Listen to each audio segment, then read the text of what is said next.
The oceans are 7/10 of this planet, and it's about time that historians look into their history and the history of human interaction. It's all about ocean literacy. We don't know what's beneath the surface, so when we look out, we just see this plain surface or sometimes rough waves, but it's really hard to know how have we impacted the sea. The thing is, historians have not really looked into the history of the ocean to the degree that we have looked into the history of the land side. Many historians are picking up this challenge now.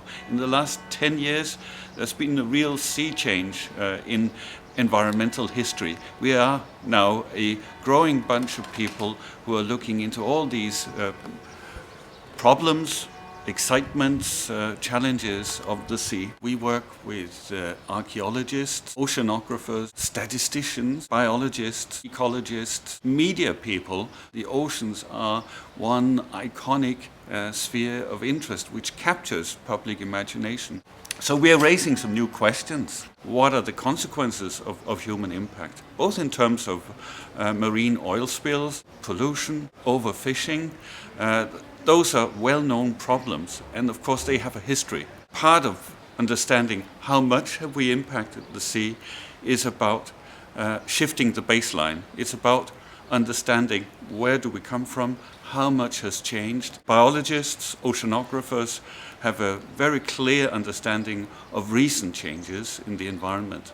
But what historians contribute is a much deeper sense. We can build baselines which are perhaps 100 years back in time or 1,000 years back in time. For instance, in classical history, until quite recently, until 15 years ago, the standard knowledge would be that the classical Romans did not really fish, and all the amphorae that we dig up, they contained red wine, didn't they? In fact, we know now that probably as much as 1/3 of these vessels contain garum, fish sauce. And we know that in the Western Mediterranean we had the world's first large commercial fishery. So we are shifting the baseline also in terms of how we do history. That's what I mean by really a sea change of history. The ocean has become much more important in understanding what's going on out there. It's also a question about understanding the present, the resilience of coastal communities. In recent years, in the Western world, we have seen the loss of thousands of fishing ports that have closed down because of overfishing. Similarly, in the developing world, we know that about 50 million people live off the sea, off very impoverished coastal regions. And at the same time, there's enormous capital pressure.